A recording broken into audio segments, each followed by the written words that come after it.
Friends, எல்லாரும் எப்படி இருக்கீங்க? கர்த்தருடைய கிருபையால் எல்லாரும் நல்லா இருப்பீங்கன்னு நினைக்கிறேன். முதல்ல என்னுடைய சாட்சி நான் உங்ககிட்ட பகிர்ந்துக்கிறதுக்கு முன்னாடி ஒரு சின்ன ஜெபம் பண்ணிட்டு ஸ்டார்ட் பண்ணலாம். ஓகே. எங்கள் கண்மலை மீட்பெருமாகிய கர்த்தாவே, என் வாயின் வார்த்தைகளும் அப்பா இதை கேட்க போகிற ஒவ்வொருடைய இருதயத்தின் தியானமும் உடைய சமூகத்தில் பிரீதியாக இருப்பதாக தகப்பனே. ஆமீன். சாட்சின்னு சொல்லும்பொழுது நம்முடைய வாழ்க்கையில் எல்லாருடைய வாழ்க்கையிலையும் சாட்சின்றது ஒன்று இருக்க தான் செய்யும். அது போல் அதில் நல்லதும் இருக்கலாம், கெட்டதும் இருக்கலாம். எல்லாமே ஒரு சாட்சி தான்.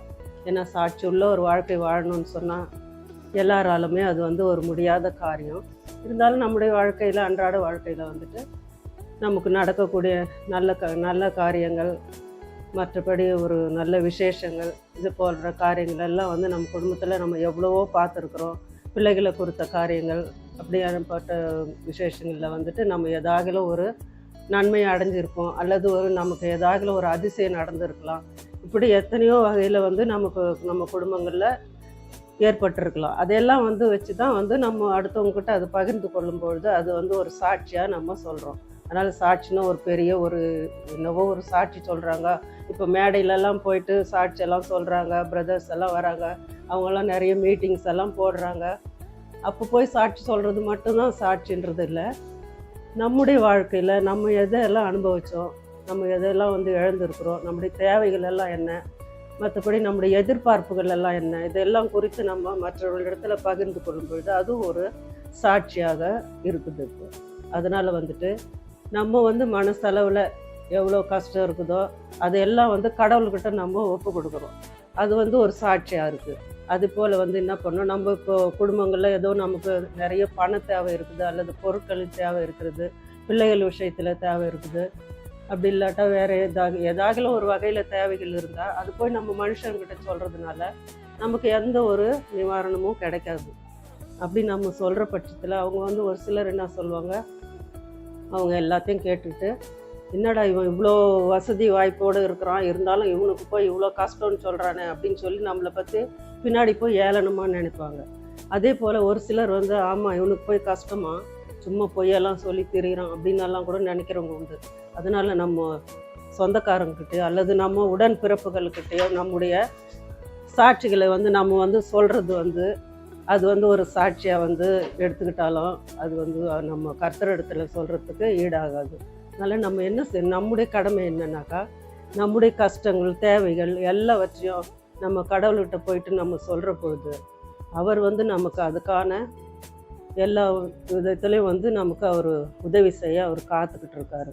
ஆனால் நம்ம என்ன செய்கிறோன்னு சொன்னால், மனுஷர்களை நாடி போகிறோம், அவங்க நமக்கு உதவி செய்வாங்க, பெரிய தலைவர்களை பார்க்க போகிறோம், இவங்க நமக்கு செய்திருவாங்க, சில கூட பிறந்தவங்களை போய் பார்க்குறோம், அவங்க நமக்கு செய்வாங்க அப்படின்னு சொல்லி நம்ம நினச்சிட்டு இருப்போம். ஆனால் அதெல்லாம் இந்த உலக பிரகாரமான ஒரு காரியமாக இருக்குது. ஆனால் நம்ம ஆண்டவரை நோக்கி நம்ம போகிற போது அவர் எதிர்பார்த்துக்கிட்டே இருக்கிறாரு. நம்முடைய கர்த்தர் எப்படின்னு சொன்னால், நம்மளுடைய மகள் நம்மகிட்ட கேட்கணும் அப்படின்றத அவர் எதிர்பார்க்குறாரு. ஏன்னா ஒரு வேதத்திலே நம்ம பார்க்கலாம், கேளுங்கள் கொடுக்கப்படும், தட்டுங்கள் திறக்கப்படும், அதாவது தேடும்பொழுது தான் நம்ம அதை கண்டடைய முடியும் அப்படின்னு சொல்லி வேதத்தில் வசனம் வருது. அதனால் நம்ம கேட்டால் தான் நமக்கு எதுனாலும் நமக்கு கிடைக்கும். அது மாதிரி ஒரு வீட்டுக்கு போகிறோம், கதவு சாத்திருந்தா தட்டினா தான் நமக்கு அது திறக்கப்படும். அப்படியாக ஒரு பொருள் ஏதாவது தொலைச்சிட்டோம்னு சொன்னால் அதை நம்ம தேடினா தான் நம்ம கண்டடைய முடியும். அப்படியாக நம்ம கர்த்தருக்குள்ளே வரும்பொழுது நமக்கு இருக்கிற மனக்கவலைகள், நம்முடைய தேவைகள், நம்முடைய பிரச்சனைகள் எல்லாவற்றையும் அவரிடத்துல சொல்லி நம்ம அதுலேருந்து வெளியில் வரணும்னு சொன்னால் இதுதான் நமக்கு ஒரு சாட்சியாக இருக்கும். இப்போது இந்த சாட்சியெல்லாம் சொல்லி நான் உங்களை போர் அடிக்க விரும்பலை. ஏதோ என்னுடைய வாழ்க்கையில் நடந்த ஒரு சில காரியங்களை ஒரு சின்ன சாட்சியாக சொல்ல இந்த நேரத்தில் கடமைப்பட்டிருக்கிறேன். அதாவது என்னுடைய திருமண வாழ்க்கை ஆரம்பமான காலத்தில் அது கர்த்தரால் வந்த காரியம். நல்ல விதத்தில் என்னுடைய திருமணம் முடிஞ்சு நான் என்னுடைய புகுந்த வீட்டுக்கு நான் வந்தபொழுது எனக்கு சில அத்தியாவசியமான தேவைகள் எல்லாம் இருந்தது. ஆனால் இந்த இடத்துல நான் வந்த பொழுதுல எனக்கு அதெல்லாம் மன நிறைவை கொடுக்கல.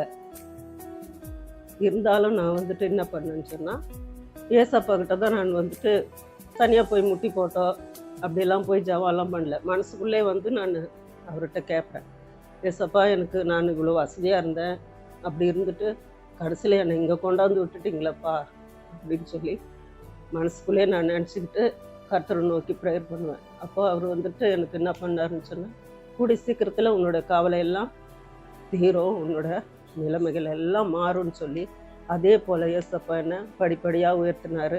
என்னுடைய தேவைகள் எல்லாம் சந்திக்கப்பட்டது.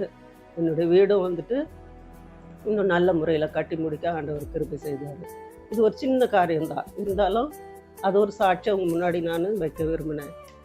அதுக்கடுத்து பிள்ளைங்கள்லாம் பிறந்தாங்க. எனக்கு 3 பெண் பிள்ளைகள், ஒரு ஆண் குழந்தை. அது எப்படின்னு சொன்னால், ஃபஸ்ட்டு 3 வந்து எனக்கு எல்லாம் பெண் பிள்ளைகளாகவே பிறந்ததுனால நான் வந்து ஆண்டவர்கிட்ட வந்து ஒரு பொருத்தனை பண்ணிக்கிட்டேன். என்ன ஏசப்பா எல்லாமே எனக்கு பெண்களாகவே கொடுக்குறீங்க, எங்கள் குடும்பத்தில் எங்களுக்கு ஒரு ஆண் வாரிசு வேணும் அப்படின்னு சொல்லி ஆண்டவர்கிட்ட நான் ரொம்பவும் வருத்தப்பட்டு சியோன் மலைன்னு ஒரு மலை இருக்குது ஆந்திரா பார்டரில், அங்கே போயிட்டு நான் ப்ரேயர் பண்ணிட்டு வந்தேன். அதே போல் 3 பெண் பிள்ளைகளுக்கு அப்புறமா ஒரு ஆண் குழந்தை எனக்கு ஆண்டவர் கொடுக்க கிருபை செய்தார். நான் வந்து அவனை எனக்கு ஆண் குழந்தை பிறந்தா உங்கள் ஊழியத்துக்கு நான் அவனை கொடுக்குறேன்னு சொல்லி நான் வேண்டிட்டு வந்தேன். ஆனால் வந்து இப்போ அவன் ஊழியம் செய்யலை, இருந்தாலும் வந்து சர்ச் ஆக்டிவிட்டீஸ்லலாம் வந்துட்டு நிறைய பார்ட்டிசிபேட் பண்ணுறான். அந்த அளவில் அவன் இப்போ இருக்கிறான். பிறகு கர்த்தருடைய சித்தம் எப்படியோ அப்படி அவர் அவனை வழிநடத்த சித்தமாக இருக்கிறார். அது மட்டுமல்ல, பிள்ளைகளுடைய வாழ்க்கையில் கூட அவங்க படிப்பு விஷயத்துலையும் சரி, அவங்களுடைய திருமண வாழ்க்கையில் அப்படி ஒவ்வொரு படிப்படியாக ஆண்டவர் வந்து பிள்ளைகளை உயர்த்திக்கிட்டே வந்தார். படிக்கிற பொழுது கூட கர்த்தர் வந்துட்டு அவங்க படிச்சுட்டு போன பாடங்கள் மறந்து போனால் கூட அந்த நேரத்தில் ஒரு சின்ன ப்ரேயர் பண்ணுறாங்க. பண்ணும்பொழுது வந்து அவங்களுக்கு ஆண்டவர் உடனடியாக அதுக்கான பதிலை கொடுக்குறாரு. இப்போ இந்த கொஸ்டினோட ஆன்சர் நான் மறந்துட்டேன் ஏசப்பா, எனக்கு கவனத்துக்கு வரணும் அப்படின்னு சொன்னோன்னே அது அப்படியே கண் முன்னாடி நம்ம டிவியில் பார்க்குற மாதிரி ஒரு படமாக அப்படியே எதிரில் வரும். அதை எங்கள் பிள்ளைகள் வந்து எங்ககிட்ட சொல்லுவாங்க. இதுவும் ஒரு பெரிய சாட்சி தான் அது. ஏன்னா கர்த்தரை உண்மையாக விசுவாசிக்கிறவங்களுக்கு ஆண்டவர் வந்து எந்த நேரத்துலையும் அவர் உதவி செய்ய காத்துக்கிட்டு இருக்காரு.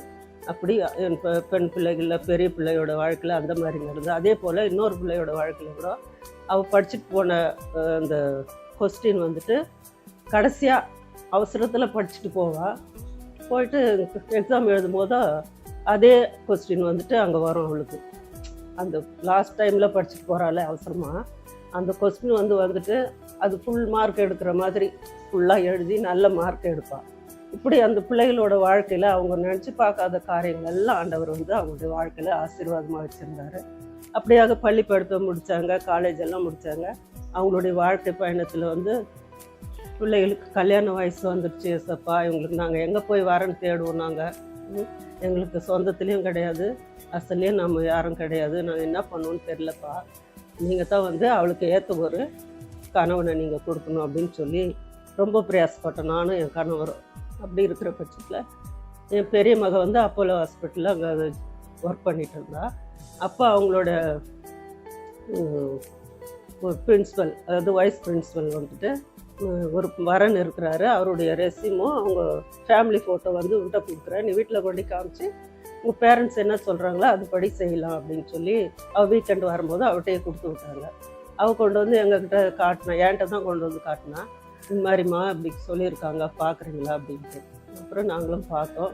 எல்லாமே அந்த அவங்களுடைய டேட் ஆஃப் பர்த்லேருந்து அவங்களுடைய எல்லாமே பொருத்தமாக இருந்தது. அது மட்டும் இல்லாமல் அவங்க லோக்கலில் இருக்கிற ஒரு ஃபேமிலி. அப்படி இருக்கிறது சரி பார்க்கலாம் அப்படின்னு சொல்லிட்டு நானும் என் கணவரும் 2 வீலர் எடுத்துக்கிட்டு தான் போயிட்டு ஒரு ரவுண்ட் அடித்து எல்லா இடத்துலையும் அவங்க அட்ரஸு தேடணும்.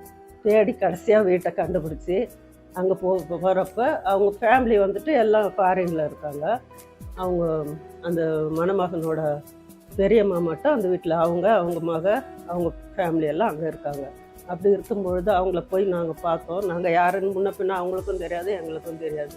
இருந்தாலும் போய் நாங்களே எங்களை அறிமுகப்படுத்திக்கிட்டு இந்த மாதிரி என் பெண்ணுக்காக நாங்கள் மாப்பிள்ளை பார்க்கலான்னு சொல்லி நாங்கள் நினைக்கும் போது அவங்க காலேஜ் வைஸ் பிரின்ஸிபல் இது மாதிரி கொடுத்துருக்காங்க ஒரு ரெசியூம், அதுக்காக வந்தோம்மா அப்படின்னு. அப்புறம் அவங்கள எங்களை கூப்பிட்டு உபசரித்தாங்க. அதுக்கப்புறம் பெண்ணோட ஃபோட்டோ இருந்தால் கொடுங்க அப்படின்னு சொல்லி கேட்டேன். அந்த ஃபோட்டோ கொடுத்தோம். அதை அவங்க உடனே அவங்களுக்கு சென்ட் பண்ணிட்டாங்க, அவங்களுக்கு சவுதிக்கு. அவங்க அதை பார்த்துட்டு பெண்ணை பிடிச்சதுனால என்ன பண்ணாங்க, உடனே ஃப்ளைட் ஏறி அப்பாவும் பிள்ளையும் 3 நாள்லேயே வந்துட்டு உடனே பெண்ணை பார்த்து எல்லாம் முடிவு பண்ணிவிட்டு 3 நாளே கிளம்பி போயிட்டாங்க. மற்ற ஏற்பாடெல்லாம் அவங்களுடைய ரிலேஷன்ஸ் வச்சு எல்லா ஏற்பாடும் பண்ணோம். அப்படி இது நாங்கள் எதிர்பாராத ஒரு காரியம் அதுவாக அமைஞ்சது. ஒரு நல்ல ஒரு ஃபேமிலி மகளுக்கு கணவராக கொடுத்துருக்காரு. கர்த்தருடைய நாமத்துக்கு ஸ்தோத்திரம். அப்படியாக ஒரு பிள்ளைகளுடைய வாழ்க்கையிலையும் அதே போல் ஒரு ஆண்டவர் ஒரு அற்புதத்தை செய்துட்டு. அதே போல் படிப்பு விஷயத்தில் எங்கள் பிள்ளைங்களில் 3 பேர் நல்லா படிப்பாங்க, பெண் பிள்ளைங்க. என் மகன் மட்டும் கொஞ்சம் படிப்பில் பின்தங்கி இருந்தான். நாங்கள் நினச்சோம், இவன் எங்கேருந்து மார்க் எடுக்க போகிறான் தெரியல, சரியாக புக்கு வச்சு படிக்கிறதே கிடையாது, அவன் பாட்டுக்கு போகிறான் வரான், அவன் என்ன படிக்கிறான் ஏது படிக்கிறான்னு தெரில அப்படின்னு நானும் எங்கள் கணவரும் பேசிப்போம். அப்படி இருக்கிறப்போ அவன் என்ன பண்ணான்னா +2 எக்ஸாம் வந்தது, எழுதினான்.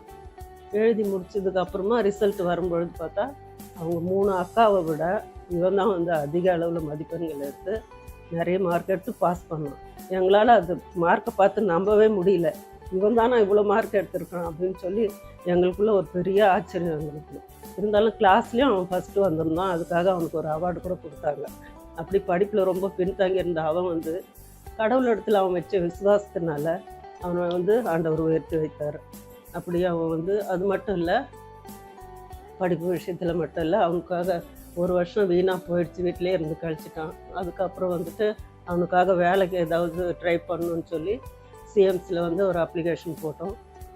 அது ஒரு ஜாப் ஏதோ ஒன்று வந்தது. அதுக்கு இன்டர்வியூ அட்டன் பண்ணோம். ஆனால் அது சில மனுஷர்களுடைய சூழ்ச்சினால தட்டி போயிடுச்சு. சரி என்ன பண்ணுறது, ஆண்டவருக்கு இது சித்தம் இல்லை போல், அதனால் ஆண்டவர் மறுபடியும் வேறு ஏதாவது அவனுக்காக வச்சுருப்பாரு அப்படின்னு சொல்லி நாங்கள் அதை விட்டுட்டோம். அதுக்கப்புறம் அதே வாரத்தில் மறுபடியும் ஒரு அனௌன்ஸ்மெண்ட் வந்தது. அது நாங்கள் சர்ச் மூலமா எங்களுக்கு செல்லில் அனுப்பி வச்சுருந்தாங்க. அதை பார்த்தாக்கா அந்த வேலை ஃபஸ்ட்டு வந்த வேலையை காட்டிலும் இது இன்னும் அதிகமான பொறுப்பில் உள்ள ஒரு வேலை. அதாவது அது டெம்ப்ரவரி, இது பர்மனெண்ட் ஜாப் அவனுக்கு ஆண்டவர் கொடுத்தாரு. நாங்கள் அது கிடைக்கலையேன்னு சொல்லி ரொம்ப வருத்தப்பட்டோம். அதுக்காக போய் யாரையோ பார்த்தோம். அவங்கெல்லாம் எங்களுக்கு எந்த உதவியும் செய்யலை, எல்லாரும் எங்களை கைவிட்டாங்க. அந்த ஆண்டவர் மாத்திரம் எங்களை கைவிடாமல் முன்னிலைமை காட்டிலும் எங்களை பின்னிலைமையில் அதிகமாக உயர்த்தி அவனுக்கு ஒரு நல்ல ஜாப் கொடுத்து இப்போ சிஎம்சியில் ஒர்க் பண்ணிகிட்டு இருக்கான். இப்போ எப்படியாக எங்கள் குடும்ப காரியங்களில் ஆண்டவர் நிறைய எங்களுக்கு உதவிகள் செய்திருக்கிறார். மட்டுமல்லாது என்னுடைய வாழ்க்கையிலும் எனக்கும் வயதின் காரணமாக கால் முட்டி வலி அது ஆப்ரேஷன் பண்ண வேண்டிய ஒரு சூழ்நிலை வந்தது. அந்த நேரத்தில் என்னோடய பிரதரும் எங்கள் அண்ணி இருந்ததுனால அவங்க என்ன பண்ணால் அவங்க மூலயமா போயிட்டு எனக்கு ஹெல்ப் பண்ணி இந்த கால் முட்டி ஆப்ரேஷன் பண்ணுறதுக்கு உதவி செஞ்சாங்க. ஏன்னா அதனால் என்னால் ஏற முடியாது, இறங்க முடியாது, வேலையெல்லாம் செய்கிறதுக்கு ரொம்ப கஷ்டமாக இருந்தது. அந்த ஆப்ரேஷன் பண்ணி முடித்த பிறகு அந்த காலை வச்சு தான் இந்த காலில் நான் எல்லா வேலைகளையும் செய்கிறதுக்கு ஆண்டவர் கிருபை செய்தார். அந்த ஆப்ரேஷன் நேரத்தில் கூட எனக்கு எந்த விதமான பிரச்சனையும் இல்லாமல் நல்லபடியாக அந்த ஆப்ரேஷன் முடிய கிருபை செய்தார். அதுக்கு முன்னாடி ஒரு ஹிஸ்டெக்டமி ஒன்று நடந்தது சிஎம்சியில். அந்த நேரத்தில் நான் கரிகிரி ஹாஸ்பிட்டலில் ஒர்க் பண்ணிட்டு இருந்தேன். அப்படி பண்ணுற பட்சத்தில் திடீர்னு ஒரு நாள் மயக்கம் அப்படியே டேபிள் மேலே சாஞ்சிட்டு இருக்கும்போது அங்கே இருக்கிற டாக்டர்ஸ் எல்லாம் பார்த்துட்டு பிபியெல்லாம் செக் பண்ணி ரொம்ப லோவாக இருக்குன்னு சொல்லி அங்கேயே செக் பண்ணும்போது எனக்கு கர்ப்பப்பையில் 2 கட்டி இருக்கிறதா அவங்கெல்லாம் டிசைட் பண்ணிவிட்டு அங்கேயே ஆப்ரேட் பண்ணுற மாதிரி எல்லாம் முடிவு பண்ணாங்க. ஆனால் எங்கள் வீட்டில் எங்கள் கணவருக்கு அதுக்கு பிடிக்கல, அங்கே வேண்டாம் நம்ம சிஎம்சியில் தான் பண்ணணும்னு சொல்லி அதே மாதிரி சிஎம்சியில் என்னை அட்மிட் பண்ணி அந்த கட்டிகளையும் நல்ல விதத்தில் எடுத்துட்டு எனக்கு எந்த பிரச்சனையும் இல்லாமல் நல்லபடியாக அந்த ஹிஸ்டெக்டமி பண்ணாங்க. அப்படி 2 விதமான பெரிய பெரிய ஆப்ரேஷன் இருந்தாலும் ஆண்டவர் என்னை காப்பாற்றி ரட்சித்தார். ஆண்டவருடைய நாமத்துக்கு ஸ்தோத்திரம். இப்படியா கர்த்தர் இப்போ இந்த சாட்சிகளெல்லாம் நான் எதற்காக சொல்கிறேன்னு சொன்னால், இப்போ உங்களுடைய வாழ்க்கையில் கூட எவ்வளவோ நடந்திருக்கலாம். வெளியில் சொல்ல முடியாத பிரச்சனைகள் இருக்கலாம். அல்லது நமக்கு சொன்னோம்னா நமக்கு அதுக்கு தீர்வு கிடைக்குமா, இல்லது நம்ம இவங்ககிட்ட போய் சொன்னால் அந்த உதவி நமக்கு செய்வாங்களா அப்படின்னெல்லாம் நீங்கள் யோசிச்சுக்கிட்டு மெல்ல முடியாமல் விழுங்க முடியாமல் கூட இருக்கிற நிலைமையில் எவ்வளோ பேர் இருக்கீங்க. அப்படி இருக்கும்பொழுது நீங்கள் எந்த மனுஷனுடைய உதவியும் நாடாமல் ஆண்டவரிடத்துல போயிட்டு ரூமை கதவை சாத்தி உட்காந்து முட்டி கால் போட்டு நீங்கள் ப்ரேயர் பண்ணி ஆண்டவர்கிட்ட சொல்லுங்கள். உங்களுடைய கவலைகளை எல்லாம் அவரிடத்துல ஒப்பு கொடுங்க. உங்களுக்கு கவலையோ கஷ்டமோ அல்லது உங்களுடைய தேவைகளோ எதுவாக இருந்தாலும் ஆண்டவர் கட்டாயம் அதை சந்திக்க ஆயத்தமாக இருக்கிறார். அவர் நம்முடைய பிள்ளைங்க நம்மக்கிட்ட கேட்கலைன்னு சொல்லி அவர் அவளோடு காத்துக்கிட்டு இருக்காரு. அப்படி இருக்கிற ஆண்டவர் நமக்கு கிடச்சிருக்கிற பொழுது நம்ம அதை வந்து வேஸ்ட் பண்ணிடுறோம். நம்ம மனுஷங்கிட்ட போய் கேட்குறோம், எனக்கு உதவி செய்வியா, நீ பண்ணுவியா, நீ செய்வியா, நீ செய்வியா. அதெல்லாம் எதுவுமே தேவையே கிடையாது. நம்ம வீட்டுக்குள்ளேயே ஒரு அறையில் போயிட்டு ஆண்டவரை நோக்கி நம்ம கேட்டோம்னா அவர் நமக்காக செய்ய சித்தம் கொண்டவராக இருக்கிறார். அதனால் நம்ம யாருடைய உதவியை நாடாமல் கர்த்தரை மாத்திரமே நம்ம நோக்கி பார்க்கணும். கர்த்தர் சொல்கிற வார்த்தை என்னன்னா, வருத்தப்பட்டு பாரம் சுமக்கிற நீங்கள் யாவரும் என்னிடத்துல வாருங்கள், நான் உங்களுக்கு இளைப்பாறுதல் தருவேன்னு சொல்கிறாரு. யாவரும் முதல் அவர் வந்து ஜாதி பார்க்கல, மதம் பார்க்கல, மொழியை பார்க்கல, எதையுமே ஆண்டவர் பார்க்கல. எல்லாருமே அவருக்கு இடத்துல வந்து சமமாக தான் ஆண்டவர் நோக்கி பார்க்குறாரு. அதனால எந்த கஷ்டம் இருந்தாலும் எல்லாவற்றையும் அவரிடத்துல நம்ம முறையிட்டோம்னா அதுலேருந்து நம்ம விடுபடுவது நிச்சயம். இது வந்து நீங்கள் ஒவ்வொருவரும் விசுவாசிக்கணும்னு நான் நினைக்கிறேன். அது மட்டும் இல்லாதபடிக்கு இன்னும் சாட்சிகள் சொல்லணுன்னா எவ்வளோ சாட்சிகள் இருக்குது. இந்த நேரத்தில் சொல்கிறதுக்கு ஆண்டவர் எனக்கு இவ்வளோ கிருபை செஞ்சார், அதுக்காக கூட அவருக்கு நன்றி செலுத்துகிறேன். அதுக்கு கடைசியாக ஒரு 4 வார்த்தைகள் சொல்லி முடிக்க விரும்புகிறேன். காலம் கனியும் வரை காத்திருப்போம், கர்த்தர் வருகையை எதிர்பார்த்திருப்போம், கர்த்தருக்குள் எப்பொழுதும் மகிழ்ச்சியாயிருப்போம். மனுஷனோ முகத்தை பார்க்கிறான், கர்த்தரோ நம் உள்ளத்தை காண்கிறார். அவர் வாக்கு மாறாத தேவன், அவர் சீக்கிரம் வரப்போகக்கூடிய ஒரு ராஜாவாக இருக்கிறார். ஆகவே அது சீக்கிரம் வரப்போகிற ராஜாவுக்காக நாம் காத்திருப்போம், அவருடைய வாக்கு தத்துவத்தை நம்ம நிறைவேற்றுவோம். அது போல் ஆண்டவர் நமக்கு சொல்லி வைத்து போன எல்லா காரியங்களிலும் நாம் எல்லாவற்றையும் வந்து நம் மனசார விசுவாசத்தோடு செய்கிற பொழுது நாம் வேண்டியதை பெற்றுக்கொள்ளும். நம்முடைய தேவைகள் சந்திக்கப்படும், கவலைகள் நீக்கப்படும், நம்முடைய துயரங்கள்லாம் துடைக்கப்படும். ஆகவே வந்து நீங்கள் யாரையும் நாடி போகாமல் ஆண்டவரை நோக்கி மாத்திரமே பார்க்கணும்னு சொல்லி இந்த நேரத்தில் நான் சொல்லி ஆசைப்படுறேன். மட்டுமல்லாது வேறு ஏதாகிலும் சாட்சிகள் இருந்தால் தொடரும் மறுபடியும். கர்த்தருடைய பரிசுத்த நாமத்துக்கு ஸ்தோத்திரம். ஆமென். கர்த்தருக்கு ஸ்தோத்திரம். இவங்க என்னுடைய அக்கா. இவங்க வந்து ரொம்ப அன்பானவங்க, நல்லா சமைப்பாங்க. சொரப்பாடி வேலூர் டிஸ்ட்ரிக்டில் இருக்குது, அங்கே தான் இருக்காங்க. அவங்கள வீட்டில் தான் நான் இருக்கேன். எதுக்காக வந்துட்டுனா, இயேசு கிறிஸ்து வாழ்க்கையில் நிறைய அற்புதங்களை செஞ்சுருக்காரு. இதனாலுக்கு முன்னாடி கூட நிறைய சுகவீனப்பட்டாங்க, தலைவீனப்பட்டாங்க. அதுலேருந்து மீண்டு இப்போது எங்கள் பக்கத்தில் உட்காந்துருக்காங்க. இதுக்கெல்லாம் ஒரே காரணம் ஜீசஸ் தான். அவரால் தான் இன்றைக்கி எழுப்பி உட்காந்து இப்போ சாட்சியாக வந்து நிற்கிறாங்க. அந்த சாட்சியை உங்கள் முன்னாடி ஷேர் பண்ண ஆசைப்பட்றாங்க. இப்போ அவங்களுக்காக அவங்க சொல்லுவாங்க. சொல்லுங்கள். கொஞ்ச நாளைக்கு முன்னாடி நான் கீழே விழுந்துட்டேன். விழுந்ததில் என்னாச்சு? மூச்சு கொஞ்ச நாளுக்கு அப்புறம் அப்படியே மூச்சு வாங்கிறதுக்கு ஆரம்பிச்சிச்சு. என்னால் மூச்சு விடுறதுக்கு கூட முடியாது. ராவெல்லாம் தூங்கிறது கிடையாது. ஏஞ்சி உக்காந்து தான் மூங்கொட்டின்னு இருப்பேன். சாம தான் எனக்கு சுடு தண்ணி வச்சுன்னு வந்து கொடுப்பான். சொல்லுங்க, அப்புறம் என்னாச்சு? அப்புறமா ரொம்ப முடியாத போயிடுச்சு. அப்புறம் ஹாஸ்பிட்டலுக்கு இட்டுன்னு போய் அங்கே அட்மிட் பண்ண சொன்னாங்க. வர்றதுக்கு நுரையீரலில் தண்ணி கோத்துன்னு இருக்குது, தண்ணி இருக்குது. அதனால் சிஎம்சியில் அது ஆற்று ரொம்ப பலவீனமாக இருக்குது. அதனால் அட்மிட் பண்ணணும் அப்படின்னாங்க. அட்மிட் பண்ணி அன்றைக்கே அட்மிட் பண்ணிட்டு குளுக்கோஸ் போட்டாங்க. அந்த மூச்சு வாங்கிறது வச்சாங்களா? மூக்கில் வெள்ளா வைக்கல, கையில் வச்சு அதில் ஒரு இன்ஜெக்ஷன் போட்டாங்க. மறுநாள் 69 கிலோ இருந்து இப்போ பொழுது விடுறதுக்குள்ள 65 கிலோ ஆயிட்டேன் நான். ஆஞ்சியோகிராம் பண்ணியிருக்காங்க. அப்புறமா தான் ஆஞ்சியோகிராம் இது எடுத்தாங்க. இசிஜிங்களா? இசிஜி எம்ஆர்ஐ ஸ்கேன் எடுத்தாங்க. ஸ்கேன் எடுத்து இசிஜி அந்த இதில் ராணிப்பேட்டை ஹாஸ்பிட்டலில் ஆஞ்சியோ பண்ணி எனக்கு அதில் ஒன்றும் அடைப்பு எதுவும் இல்லை அப்படின்ட்டு சொன்னாங்க. அதுக்கப்புறம் கொஞ்சம் இப்போ மாத்திரை எல்லாம் சாப்பிட்டு இப்போ நான் நல்லா இருக்கிறேன். கர்த்தருக்கு ஸ்தோத்திரம். வேற உங்கள் வாழ்க்கையில் வேறு அற்புதம்? இது மிகப்பெரிய அற்புதம். கேட்டிங்களா? இப்போ அவங்க வந்து ஹாஸ்பிட்டலில் கீழே அடிப்பட்டு சுகர் கம்ப்ளீட்டாக இருக்குது. இதில் அதையும் தாண்டி அந்த நோய்கள் எல்லாம் பரிபூர்ணம் கொஞ்சம் குணமாக்கிட்டே வராரு. அதாவது மரணத்தை நெருங்கி விட்டு திருப்பி இயேசு கிறிஸ்துவாலே உயிர் பெற்று திருப்பி வந்திருக்காங்க. ஏன்னா அன்னைக்கு அவங்க வந்து ஹாஸ்பிட்டல் இருக்கும்போது கால் பண்ணி பேசினேன்.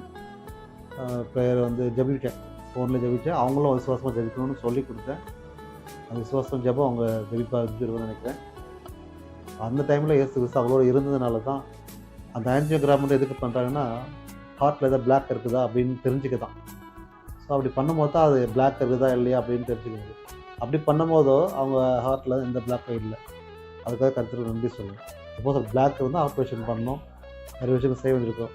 அப்படிலாம் எதுவுமே இல்லாமல் இயேசு கிறிஸ்து வந்து அவங்க சுகத்தை கொடுத்துருக்காரு. இன்னும் சில சாட்சிகளாக சொல்லுவாங்க. சொல்லுங்கம்மா, வேற உங்கள் வாழ்க்கையில் என்ன அற்புதனை கொடுத்தாரு இயேசு கிறிஸ்து? சொல்லுங்கள். நேத்தெல்லாம் ஒரே இதுவாக இருந்துச்சு. என்ன? ஆணவ பற்றி சொல்லணுன்ட்டு. சொல்லுங்கள். அந்த குழந்தை நல்ல மாதிரியாக பிறக்கணும், எதுவும் இல்லாத. அதே மாதிரி நல்ல இதுவாக பிறந்தது. அது வரல எனக்கு ரொம்ப சந்தோஷம். அனுப்பிரியா மகள் அவங்க குழந்தை எடுத்து டெலிவரிக்காக அட்மிட் ஆகியிருந்தாங்க அயர்லாண்டில். ஸோ அவங்க கூட யாருமே கிடையாது, கூட இருந்து ஜீசஸ் தான். அதுக்காக ஜெபிச்சாங்க. குழந்தை நல்ல மாதிரி பிறந்து பெண் குழந்தை பிறந்திருக்கு. அதுக்காக கர்த்தருக்கு ஸ்தோத்திரம். அதுக்காக சொல்ல வராங்க. ஜெபிச்சதுனால இப்போ சுகத்தை பலனை கொடுத்துருக்காரு. அப்புறம் வேறு ஏதாவது சொல்லணுங்களா? இப்போ உங்களுக்கு எப்படி இருக்கு? முதல்ல விட இப்போ உங்களுக்கு எப்படி இருக்கு? இப்போ எவ்வளோ சுமாராக கர்த்தர் எனக்கு நல்ல சுகத்தை கொடுத்துக்கிறாரு. ஆனால் சாப்பாடு தான் எனக்கு இப்போ இறங்க மாட்டேங்குது. அதுக்கு என்ன பண்ண, நல்லா ஜெபிச்சிங்கன்னா, நல்லா பாட்டு ஜெபிச்சிங்கன்னா உங்களுக்கு ஜீரணம் கொடுப்பாரு, ஜீரண சக்தி கொடுப்பாரு, நல்லா பசி உணவு கொடுப்பாரு. சரிங்களா? நீங்கள் நம்ம ஜெபிக்க போகிறோம். நீங்கள் தொடர்ந்து ஜெபிங்க. சரி. ஜெபக்கு மேலே ஜெபத்தால் ஆகாத காரியம் எதுவுமே இல்லை. அதான் தேவனால் கூடாத காரியம் எதுவும் இல்லை. அதே போல் தான் ஜெபத்தால் ஆகாத காரியம் எதுவுமே இல்லை. சரிங்களா? நம்ம ஜெபிக்கும் போதோ உங்களுக்கு இன்னும் பலனை கொடுப்பார். இயேசு கிறிஸ்துவால் செய்ய பலன் உண்டு ஒரு வசனம் இருக்குது இல்லையா? அந்த பலனை இயேசு கிறிஸ்து உங்களுக்கு தருவார். சரிங்களா? அதனால் எதை பற்றியும் கவலைப்படக்கூடாது, வருத்தப்படக்கூடாது. சரிங்களா? நீங்கள் சொல்கிற சாட்சி வந்து ஒரு பலனை தான் கொடுக்கும். இதே போல் உங்கள் வாழ்க்கையில் கூட எத்தனையோ பேர் இதை பார்த்துட்ருக்கலாம். இந்த மாதிரி எத்தனையோ சுகவீனங்களாம் பலவங்களாம் பலமாக மாற்றி கொடுத்துருக்காரு. பலவீனங்களாம் பலனாக மாற்றி கொடுக்குறது ஒரே ஒரு கடவுள்லாம் ஜீசஸ் மட்டும்தான். அவரை தேடி நீங்கள் வந்தீங்கன்னா அது யாராக இருந்தாலும் சரி, இந்து, கிறிஸ்டின், முஸ்லீம் யாராக இருந்தாலும் சரி, நிச்சயமாக உங்களுக்கான பதிலை கொடுப்பார், சுகத்தை கொடுப்பார், பலனை கொடுப்பார். ஒரு பெரிய மாற்றத்தை காணலாம். இவங்க தான் அது ஒரு பெரிய சாட்சி. நிறைய சாட்சிகள்லாம் சொல்லுவாங்க. இப்போ நேரங்கள் இருந்தாலும் இப்போ அவங்க பெரிய சாட்சி சொல்லலாம். இது ஒரு பெரிய சாட்சி தான். அந்த உயிரை வந்து மீண்டும் கொண்டு வந்திருக்கார். இப்போ ஒரு சாட்சிகள்லாம் உங்கள் வாழ்க்கையில் நடைபெறும். அதுக்கு முதலாவது தேவை இயேசு கிறிஸ்துவை நம்ம விசுவாசிகளும் நம்பணும். அதை மட்டும் செஞ்சீங்கன்னா போதும். அவரை நம்பினாலே போதும்.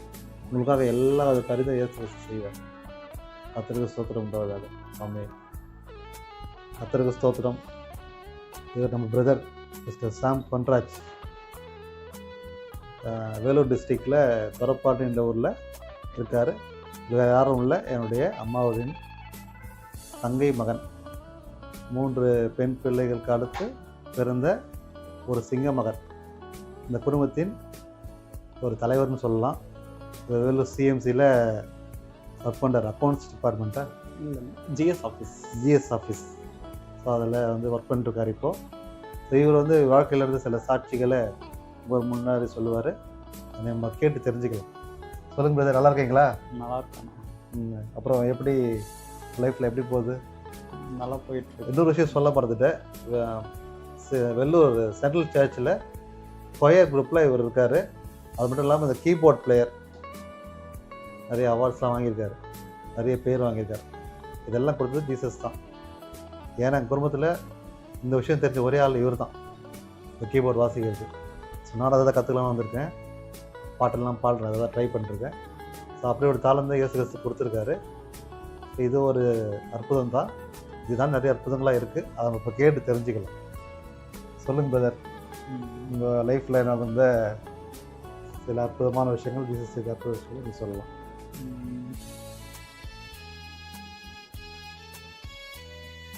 சொல்லுங்கள். ஸ்கூல் லைஃப்பில் எதாவது நடந்துச்சா? ஆக்சுவலாக எனக்கு காலில் வந்து ரொம்ப புண்ணாக இருக்கும் ஆக்சுவலாக. அந்த ஸ்கின் ப்ராப்ளம். ஸ்கின் ப்ராப்ளம் அது வந்து கொசு கடிச்சதுனால வந்துச்சுன்னு சொன்னாங்க முதல்ல. ஓகே. அதுக்கப்புறமே ட்ரீட்மெண்ட் எடுத்து அது ஸ்கூலுக்கு போகிறப்பெல்லாம் ரொம்ப கஷ்டமாக இருக்கும் ஆக்சுவலாக. போகும்போது ரொம்ப இச்சிங்காக இருந்துச்சு. இச்சிங்காக இருந்தது. அப்புறம் ரத்தம் வரும். அப்புறமேட்டு சீழ் மாதிரி வச்சுட்டு அந்த மாதிரிலாம் நிறைய இருந்துச்சு. அப்புறமா கொஞ்சம் இன்ஃபெக்ஷன் ஆயிடுச்சு. அதுக்கப்புறமேட்டு கொஞ்சம் கொஞ்சமாக அப்படியே வந்து ஹீல் ஆகிட்டு நம்ம காலேஜ் போகிறதுக்கு முன்னாடியே 12th அந்த டைம்லேயே வந்து எல்லாமே கம்ப்ளீட்டாக ஹீல் ஆகிடுச்சு. எப்படி ஹீல் ஆச்சு ஆக்சுவலாக? அப்புறம் நிறைய ஹாஸ்பிட்டல் போகாத இடமே இல்லை. நாங்கள் நிறைய ஹாஸ்பிட்டல் ஏறி இறங்கி அப்புறமேட்டு சிஎம்சிக்கு போயிட்டு அப்புறமேட்டு அங்கே ஒவ்வொரு புண்ணுலையும் ஆக்சுவலாக எனக்கு வந்து இன்ஜெக்ஷன் போட்டாங்க. அதுக்கப்புறமேட்டு அந்த இன்ஜெக்ஷனாலையும் கத்தர் கொடுத்த சுகத்தினாலையும் ஃபுல்லாக ஹீல் ஆச்சு, கம்ப்ளீட்டாக போயிடுச்சு இதோட. ஓகே, நல்லா ஜெபிச்சிங்க அப்போ. அதுக்கப்புறம் எப்படி உங்களுக்கு ஜாப் எல்லாம் எப்படி கிடைச்சிது? ஏன்னா சிஎம்சிலே வந்து ஜாப் கிடைச்சது பெரிய கஷ்டம்தான். ஆனால் இவருக்கு அந்த ஜாப் கிடைச்சது, அது எப்படி நம்ம கேட்டு தெரிஞ்சுக்கலாம். சொல்லுங்கள். எல்லாம் கர்த்தரோட கிருபை தான். அதை எப்படி கொஞ்சம் எக்ஸ்பிரஷன் கொடுத்தா நல்லாயிருக்கும். நம்ம வாழ்நாளில் ஒவ்வொரு நாளும் கொடுக்கறது நம்ம முழுகிறதே வந்து கர்த்தரோட கிருபை தானே. ஏன்னா நிறைய பேர் வந்து தூக்கத்திலே இறந்து போகிறது இருக்காங்க. ஆனால் ஒவ்வொரு நாளும் வந்து நம்ம விழிக்க வைக்கிறது கர்த்தரோட கிருபையால் தான். ஒவ்வொரு நாளாக காண வைக்கிறது. ஸோ அதுதான் அற்புதங்கள். இவராக இன்னும் சில அற்புதங்களாக இருக்குது, இன்னும் நமக்கு ஷேர் பண்ணுவார். ஃபஸ்ட் டைம் பேசுறதால கொஞ்சம் ஷையாக இருக்கார். வரலாறுலாம் தாராளம் ஏசு கிறிஸ்து கண்டிப்பாக பேச வைப்பார். சொல்லுங்கள் பிரதர். அடுத்து எப்படி உங்களுக்கு ஜாப் கிடைச்சிது? அப்புறம் உங்கள் படிக்கும் போது என்ன இதெல்லாம் நடந்துச்சா? படிக்கிறது நான் 10th வரலாம் ஆவரேஜாக படிச்சுட்டு இருப்பேன். அப்புறமே 12th வந்து கொஞ்சம் நல்ல மார்க் எடுத்தேன். அப்படியே கண்டினியூஸாக அப்படியே நல்லா படிக்க ஆரம்பிச்சு அப்படியே ஜாப் பை காட்ஸ் கிரேஸ் கிடச்சிது. ஓகே, நெக்ஸ்ட்டு இப்போ ஜாப் எப்படி போகுது? நல்லா போகுது. நல்லா போயிட்டுருக்கு. ஸோ உங்களுக்கு எந்த போட்டி எதுவும் இல்லைல்ல? அந்த மாதிரி எதுவும் இல்லை, நல்ல மாதிரி போயிட்டுருக்கு. தினமும் காலையில் ஜெபிக்கிறீங்களா? ஜெபிக்கணும் எப்போவுமே. ஏன்னா இது வந்து இந்த கீபோர்டு டேலண்ட் வந்து அதான் சொன்னேன் இல்லையா முதல்ல, இவருக்கு இந்த இப்போ நம்ம ஃபேமிலியில் எங்கள் ஃபேமிலியில் இவருக்கு தான் அந்த கீபோர்ட் பிளேயர் வாசிக்க தெரியும். அப்படிப்பட்ட கிருபையை கொடுத்துருக்காரு. இன்னும் நிறைய விஷயங்கள் இவர் மூலயமா செய்யணும்னு விரும்புகிறேன். ஏன் இவருக்கு இன்ட்ரெஸ்ட் பண்ணிக்கிறேன்னா, இனிமேல் நாங்கள் பார்ப்போகிற ஒவ்வொரு டைமில் இவர் தான் வந்து மியூசிக் பிளேயராக இருப்பார். இது ஒரு ஆரம்பம் தான். இன்னும் நிறைய விஷயங்கள் பண்ணணுன்னு ஆசையாக இருக்குது. இன்னும் நிறைய சாட்சிகள் சொல்லுவார். இது ஸ்டார்டிங் ஸ்டேஜ்னால சில விஷயங்கள் சொல்ல முடியாமல் இருக்கலாம். இன்னும் அடுத்த சாட்சி வரும்போது நிறைய விஷயங்கள் பேசலாம். கர்த்தருக்கு ஸ்தோத்திரம் உண்டாவதாக. Thanks brother. தேங்க்யூ. ஸ்தோத்திரம். நான் வந்து என்னை வந்து கடவுள் சாட்சியாக நிறுத்தினதுக்காக கொடான கொடி ஸ்தோத்திரம். நான் வந்துட்டு 3 தலைமுறையாக நாங்கள் கிறிஸ்தவர்கள் தான். ஜெபிப்பது என்பது அரிது. ஏன்னாங்கன்னா எல்லாருமே கவர்மெண்ட் சர்வெண்ட்டாக இருந்தாலும் எல்லாம் வெளியில் போவோம், ஒரு வேலைக்கு போகிறதுனால. அம்மா டீச்சரு, அப்பா ஹெல்த் இன்ஸ்பெக்டரு, அண்ணனுங்கள்லாம் வந்து காலேஜில் படிச்சிருந்ததுனால எல்லாம் ஒன்று சேர்றதுக்கு நாங்கள் மாதத்தில் ஒரு வாட்டி தான் நாங்கள் ஒன்றா இருப்போம். அதனால் வேண்டி இரவில் ஜெபம் பண்ணுவோம், ஜெபம் பண்ணிட்டு தான் சாப்பிடுவோம், ஜெபம் பண்ணிட்டு சாப்பிட்டு படுத்துருவோம், அவ்வளோதான். அது மாதிரி தான் ஓடிட்டு இருந்தது. ஆனால் வந்துட்டு எனக்கு கல்யாணம் பண்ணி கொடுத்த இடத்துல நான் கிறிஸ்தவர் தான். அவங்களும் வந்து அதே மாதிரி தான், சர்ச்சுக்கு போவோம் வருவோம், அவ்வளோதான். அது மாதிரி தான் இருந்தது. ஆனால் வந்துட்டு இந்த கொரோனா டயத்தில் வந்து மாவசில் லாசரஸையா சனி ஞாயிறில் ஒரு ப்ரேயர் பண்ணி வச்சாங்க. அதை வந்து முதல்ல கொஞ்சம் தெரியாது, அப்புறமா யூடியூப்பில் பார்க்கும்போது அவர் ப்ரேயர் பண்ணுறாருன்னு தெரிஞ்சுக்கிட்டு அதுக்கப்புறம் நானும் எங்கள் மகனும், சின்னவன், எனக்கு 3 பிள்ளைங்க, பெரியவன் டீச்சராக இருக்கான், கவர்மெண்ட் டீச்சரு, அவனுக்கு 3 பிள்ளைங்க, அவங்க தனியாக இருக்காங்க. அதுக்கடுத்து மகன் வந்து பிஇ முடிச்சுட்டு காலேஜில் ஒர்க் பண்ணுறான், அவன் தனியாக குடியாத்தில் இருக்கான். சின்னவன் வந்து என் கூடவே இருந்தான். நான் கவர்மெண்ட் சர்வெண்ட்டாக இருந்ததுனால நான் எங்கே போனாலும் அவன் கூடவே அழைச்சின்னு போயிட்டு, எனக்கு துணைக்கு வேறு ஆள் இல்லையன்றதுக்காக வேண்டி. எங்கள் வீட்டுக்காரர் ஒர்க் பண்ணதுனால அவரை கூட்டின்னு போக முடியாது. அதனால் அவரை கூட்டின்னு போகும்போது நான் என் கூடவே இருந்ததுனால வந்து என்கிட்ட ரொம்ப அஃபெக்ஷனாக இருப்பான். அதனால் நான் எங்கேயும் போனாலும் அவனை கூட கூட்டின்னு போயிடுவேன். அதாவது வந்துட்டு ஒரு பேக் மாதிரி எனக்கு அவன் எல்லா நேரத்துலையும் என் கூடவே இருக்கணும் நானும் நினைப்பேன், அவனும் நினைப்பான். அதனால் என்ன பண்ணுறது, அவனுக்கு தனியாக விட்டுட்டு நான் 6th கொண்டு ஊரில் விட்டுட்டு குடியாத்தில் கொண்டு சேர்த்துட்டாரு அவங்க அப்பா. ஏன்னா என் கூட இருக்கிறதுல அவன் படிக்க மாட்டான் அப்படின்றதுக்காக கொண்டு சேர்த்தாரு. அம்மா பிரிஞ்சிருக்கின்ற ஒரு ஏக்கத்துலேயே பிள்ளை படிக்காமே போயிட்டான். ரொம்ப 5th வரைக்கும் நல்லா படித்தவன் 6th போயிட்டு தமிழ் மீடியம் சேர்த்துட்டாரு. தமிழ் மீடியம் சேர்த்ததுக்கு அவனுக்கு வந்து இங்கிலீஷும் தமிழும் கலந்த வாக்கில் வரவே அவனுக்கு வந்து கன்ஃபியூஸ் ஆகிட்டான். கன்ஃபியூஸ் ஆகிட்டு 6, 7, 8 அங்கே படித்தான் குடியாத்தான். 9, 10, 11 வரைக்கும் கொண்டு வந்து நான் 10th வரைக்கும் கொண்டு வந்து நான் எங்கள் ஊரில் மேல் சித்தாம்புன்ற ஒரு ஹையர் செகண்டரி ஸ்கூலில் சேர்த்துட்டேன். அது சேர்த்தப்ப தான் எனக்கு ப்ரொமோஷன் கிடச்சிது. அப்போ எனக்கு கூட துணைக்கு ஆள் இல்லைன்னும்போது நான் 10th ஃபெயிலு, ஆல் சப்ஜெக்ட்டும் ஃபெயில் ஆகிட்டான். அப்போ எனக்கு ரொம்ப கஷ்டமாகி போச்சு. என்னடா நம்ம தெரிஞ்சே நம்ம பிள்ளைய முட்டாளாக்கிட்டுமேன்றதுக்காக வேண்டி ரொம்ப கஷ்டப்படுவேன். இருந்தாலும் கூட எனக்கு துணை வேணுமே, நான் தனியாக போகணுமே. இவ்வளோ நான் மதுரைக்கு ப்ரொமோஷனில் போயிருந்தப்போ கூட ஆக்ஷன் போயிட்டேன். அங்கே போயிட்டு கேட்ரிங் சேர்றேன்னு சொல்லியிருந்தான்.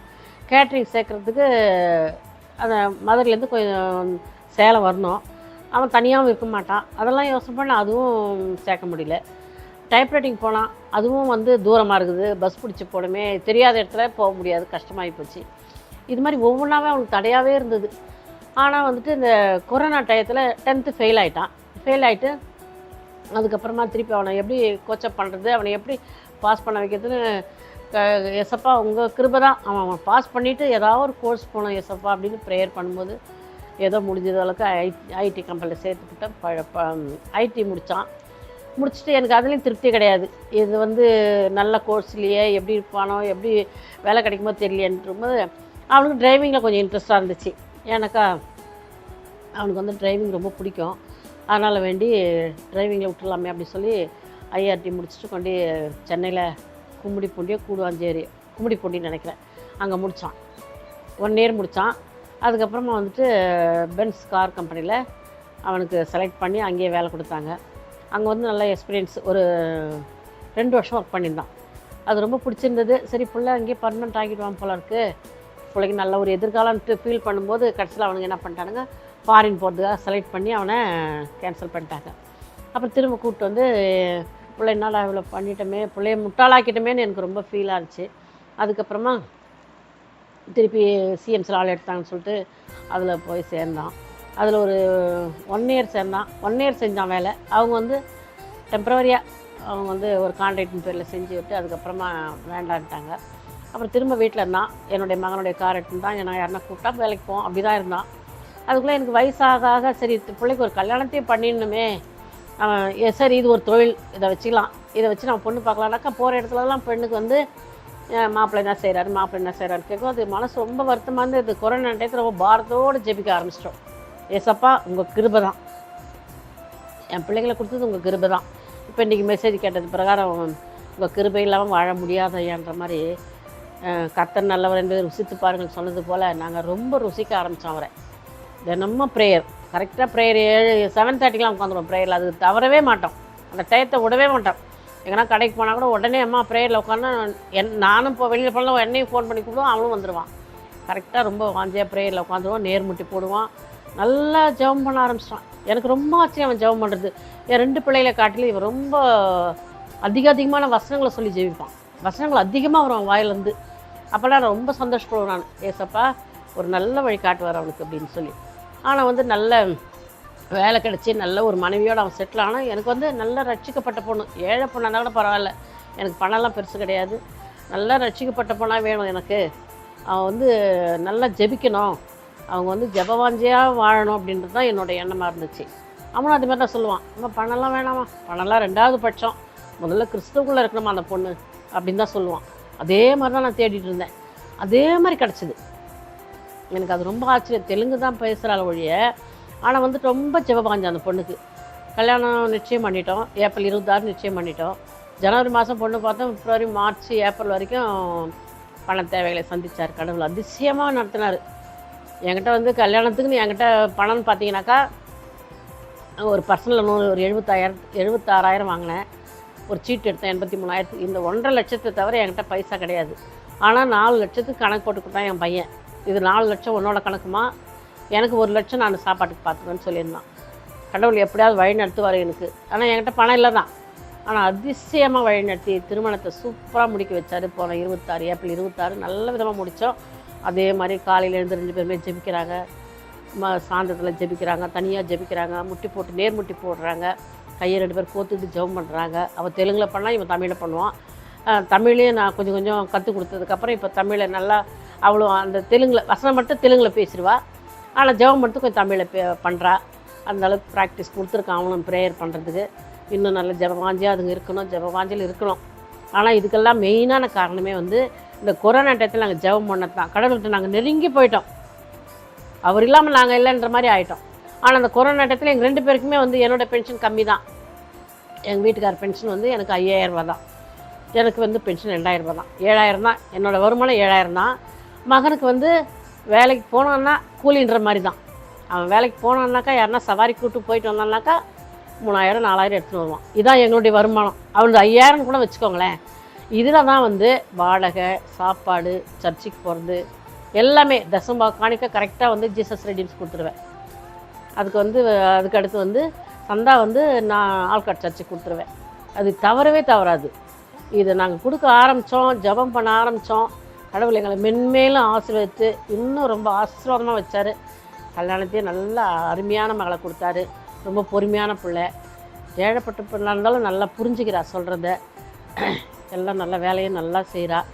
அது கடவுள் கொடுத்த கிருபை தான். அது கடவுள் தான் எனக்கு செஞ்சார், வேறு யாரும் கிடையாது. மனுஷனால் எதுவுமே கிடையாது.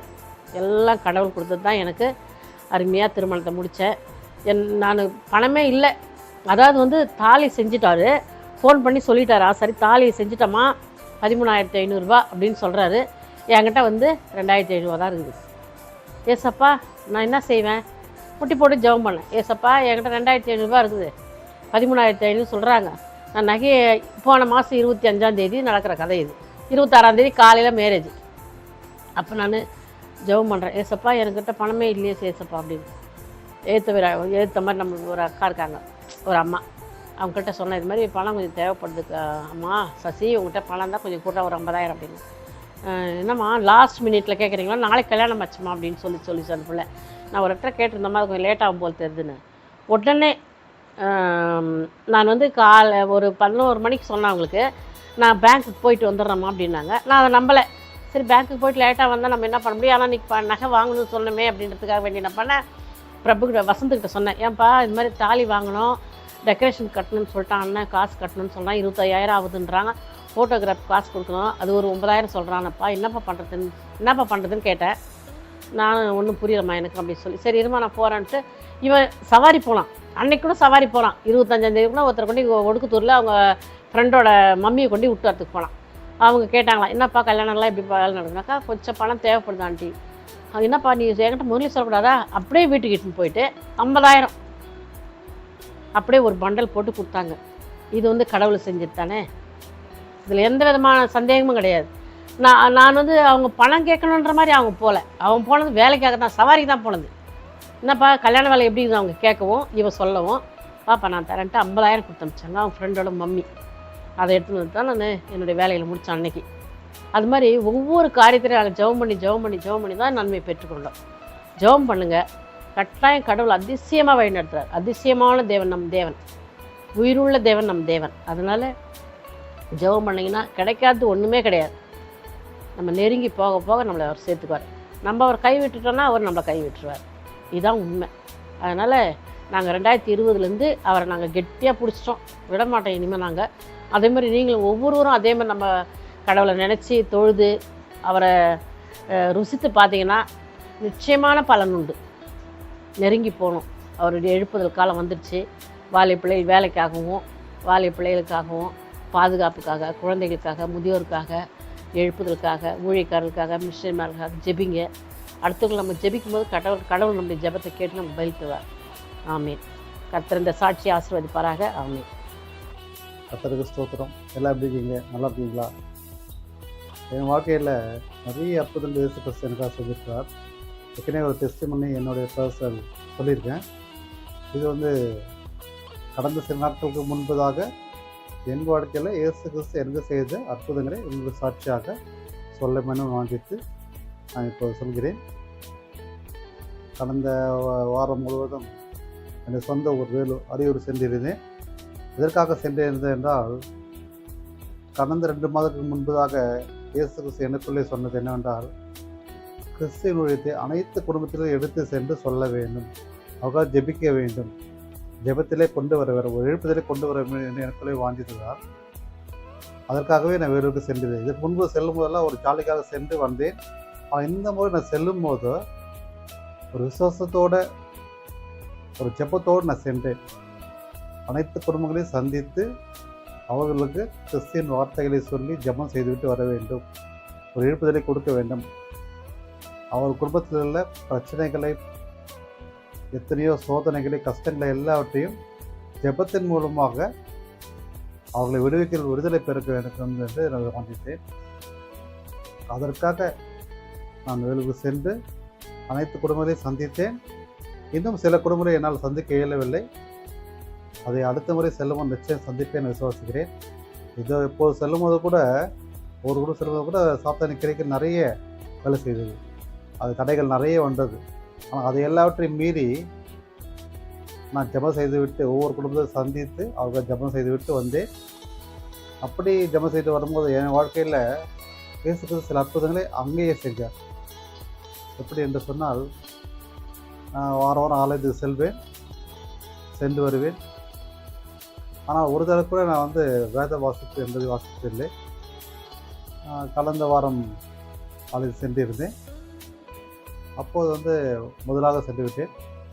அப்போது ஒருத்தர் எனக்கு வசனம் கொடுத்து பரிசுத்த லூக்கா வசனம் வாசிக்கப்படி எனக்கு சொன்னார். எனக்கு ரொம்ப ஆச்சரியமாக இருந்துச்சு. எதுக்கு நம்ம வாசித்ததே கிடையாது சர்ச்சில், நம்மகிட்ட திடீர்னு நம்மகிட்ட சொல்கிறாங்களே அப்படின்ட்டு.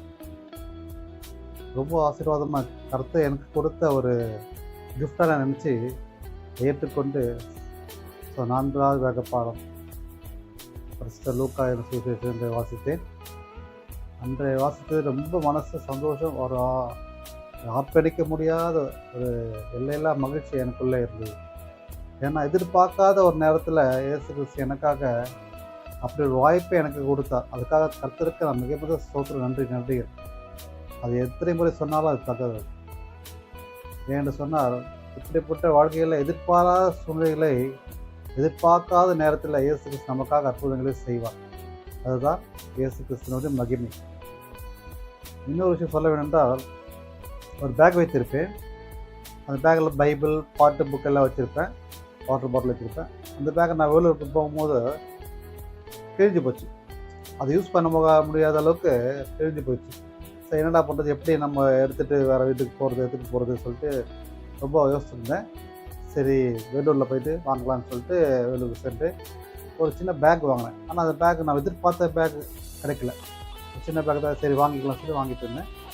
அந்த சமயங்களே வேலூர் சிஎம்சியில் எனது தங்கை ஒர்க் பண்ணுறாங்க. அவருக்காக நான் ஃபோன் பண்ணேன், விசாரிக்கலான்னு ஃபோன் பண்ணேன். இந்த மாதிரி சொல்லிட்டு இந்த மாதிரி பேக் வாங்க உடனே நீங்கள் வாங்கினா நம்ம ஒரு இடத்துக்கு போகலாம் சொல்லி கூப்பிட்டு போனாங்க. அங்கே சிஎம்சியில் கடையில் இஎல்எஸில் போயிட்டு ஒரு நல்ல பேக்கு எனக்காக வாங்கி கொடுத்தாங்க. எதிர்பார்க்கவே இல்லை, அவங்க பேக்கு வாங்கி கொடுப்பாங்க, எதிர்பார்க்கவே இல்லை. அது மட்டும் இல்லாமல் ஒரு நல்ல வாட்டர் பாட்டில், நல்ல வசனத்தோடு இருக்கிற வாட்டர் பாட்டில் எனக்காக வாங்கி கொடுத்தாங்க. அதுக்காக என் தங்கைக்கு நன்றி சொல்கிறேன். ஏன்னா நான் ஒரு பேக்காக நினச்சேன், ஆனால் எனக்கு ஏசப்பா 2 பேக் கொடுத்துட்டாரு. நான் ஒரு பேக்கை வாங்கினேன், என் தங்கை எனக்காக ஒரு பேக் வாங்கி கொடுத்தாங்க. ரொம்ப அழகான ஒரு பேக், அதை யூஸ் பண்ணி கொண்டிருக்கேன். அப்படி என் வாழ்க்கையில் தொடர்ந்து ஒவ்வொரு சின்ன சின்ன விஷயங்கள் கூட அற்புதங்களாக நடந்தது. அந்த தினம் சந்தோஷமாக கலந்து சென்று அடுத்த நாள் எங்கள் மாமா எனக்கு கால் பண்ணார். அந்த வீட்டுக்கு என்னை பாரு சொல்லி கூப்பிட்டுருந்தார். சரி, நானும் சென்று பார்க்கும்போது அங்கே மாமா ஒரு பேக் வச்சுருந்தார். இந்த பேக் உனக்காக தான் வச்சுருக்கேன் சொல்லி என் பேக் எனக்கு கொடுத்தாரு. பார்த்தீங்களா, அது இதை விட பெரிய பேக், லெதர் பேக். ரொம்ப ஆச்சரியமாக இருந்துச்சு. எப்படி நான் கேட்கவே இல்லை, எப்படி நம்ம கொடுத்தாரு அப்படின்ட்டு. பார்த்தீங்களா, எப்படிப்பட்ட அற்புதங்களை இயேசு எனக்காக செய்கிறார். ஒரு சின்ன ஒரு பேக் கிழிஞ்சது, ஆனால் எனக்கு கிடைச்சது 3 பேக். எதிர்பார்க்காத நேரத்தை எதிர்பார்க்காததை இயேசு கிறிஸ்து கொடுக்க அவர் ஒருவர் மட்டுமே. நான் ஒன்றுக்கு நினைத்தேன், ஆனால் இயேசு எனக்கு 3 விதமான பேக்கை எனக்கு கொடுத்தார். ஒரு மிகப்பெரிய அற்புதமாக நான் நினைக்கிறேன். அந்த 3 பேக் எங்கிட்ட தான் இருக்குது. முடிஞ்சால் அது ஃபோட்டோ நான் போட்டு காட்டுறேன். இப்படிப்பட்ட நம்ம ஒன்று கேட்டால் அவர் 3 தரார். ரெட்டிப்பா நன்மையால் தருவேன் என்று விசுவாசத்தோடு சொல்ல காண்டுவார். ரெட்டிப்பா நன்மைகளால் நம்மளை மூடி சூட்டி நம்மளை வாழ்க்கையை நடத்தி கொண்டிருக்கிறார். அதற்கு நான் பெரிய சாட்சியாக இருப்பேன். அப்படிப்பட்ட சாட்சிகளை நம்ம ஒவ்வொரு வாழ்க்கையில் நம்ம எடுத்து சொல்லும் போது தான் நம்ம இன்னும் நிறைய அற்புதங்களை நமக்காக செய்வார். ஏற்கனவே ஒரு சாட்சியை நான் சொன்னேன், இரண்டாவது சாட்சி. இனிமேல் நிறைய சாட்சிகளை நான் சொல்ல கர்த்தர் எனக்காக அற்புதம் செய்வார், என் வாழ்க்கையில் நிறைய அற்புதம் செய்வார் நான் வாங்கிக்கிறேன். இன்னொரு விஷயம் சொல்ல மறந்துட்டேன். நான் யூடியூப் சேனல் நான் செய்யறதுனால அதே வீடியோஸ் ரெக்கார்ட் பண்ணுவேன். அதற்கு எனக்கு சில திங்ஸ் தேவைப்படுது. அதில் இந்த பவர் பேங்க் தேவைப்பட்டது. பவர் பேங்க் வாங்கினோன்னா அது ஒரு 2000 3000 ருபீஸ் வந்து போட்டிருக்காங்க. அது என்கிட்ட அவ்வளோ பைசா இல்லை. சரி என்ன பண்ணுறது நான் யோசிச்சேன். சரி அதுக்காக ஊருக்கு போயிட்டு வந்து அப்புறம் பண்ணலாம் அப்படின்ட்டு. அப்புறம் என்னாச்சு, யோசிச்சுட்டு ஜபத்தில் சரி அப்படியே விட்டுட்டேன். எப்போ போல நான் ஜபம் பண்ணிட்டு எனக்கு தேவைகளாக சந்திங்க ஆண்டவரே சொல்லிட்டு ஜபம் செய்து விட்டு நான் விட்டுது. அதே மாதிரி எங்கள் மாமா அன்னைக்கு ஒரு பவர் பேங்க் வச்சு இந்த பேக் உனக்கு தான் சொல்லி என்கிட்ட கொடுத்தாரு. என்னடா அது, நம்ம அன்னைக்கு கேட்டோம், எதிர்பாராம அவர் கொடுக்குறாரு. நான் அவரோட கேட்கவே இல்லை. ஆனால் யூஸ் பண்ணி இந்த பவர் பேங்க் என்கிட்ட கொடுத்துட்டார். நல்ல பவர் பேங்க், இதை யூஸ் பண்ணிக்க சொல்லி கொடுத்தார்.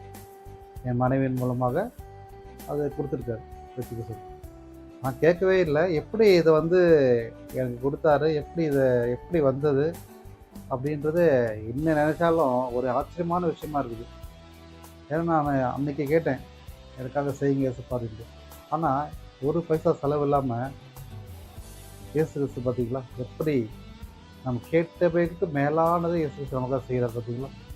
அதுதான் அற்புதமுள்ள ஆண்டவர் நம்ம இயேசு கிறிஸ்து ஒருவர் தான். நீங்களும் இதை கேட்டுக்கொண்டிருக்கிற நீங்களும் யாராக வேணா இருக்கலாம், இந்து கிறிஸ்டின் முஸ்லீம் யாராக வேணா இருக்கலாம். நீங்கள் இயேசு கிறிஸ்துவை நோக்கி ஒரே ஒரு தடவை ஜெபம் செய்துட்டு பாருங்கள். நிச்சயம் உங்கள் வாழ்க்கையில் ஒரு மாற்றத்தை கொடுக்கும், அற்புதத்தை கொடுப்பார் இயேசு கிறிஸ்து. நீங்கள் ஒரு சாட்சியுள்ள பிள்ளைகளாக வாழ்வோம், குடும்பம் ஒரு சாட்சியுள்ள குடும்பமாக மாறும். அப்படிப்பட்ட என் வாழ்க்கையில் ஏற்கனவே நிறைய சாட்சிகளை நான் பகிர்ந்திருக்கிறேன். இனிமேல் நான் பகிர்வேன் விசுவாசிக்கிறேன். நீங்களும் அப்படிப்பட்ட சாட்சியுள்ள விசுவாசமான வாழ்க்கை வாழ்வீர்கள் நான் விசுவாசிக்கிறேன். இதை கேட்ட நீங்களும் நிறைய பேர் சாட்சி சொல்கிறதுக்கு நிறைய பேர் தயங்குறாங்க. எப்படி சொல்கிறது ஒன்றுமே வேணாம். ஒரு ஜெபம் செய்து விட்டு நீங்கள் பேசினா போதும். நிச்சயம் இயேசு கிறிஸ்து உங்கள் மூலயமா, உங்கள் உதடு மூலயமா அவர் பேசி உங்கள் சாட்சிகளை பகிர செய்வார். அப்படிப்பட்ட ஒரு சாட்சி உள்ள குடும்பமாக நம்ம வாழணும். அதான் இயேசு கிறிஸ்துவின் ஒரு அடையாளம். அத்தனை நாளுக்கு மகிமை உண்டாவதாக. மீண்டும் இயேசு கிறிஸ்து நாமத்தினாலே இன்னும் நிறைய அற்புதங்களை இயேசு கிறிஸ்து செய்வார். இன்னும் நிறைய சாட்சியை நான் சொல்லுவேன் என்று வாங்கிக்கிறேன். கர்த்தர் எனக்கு கொடுத்த இந்த வாய்ப்புக்காக நன்றி தெரிவிக்கிறேன். இயேசு கிறிஸ்து நாமத்திலே மகிமை உண்டாவதாக. ஆமென்.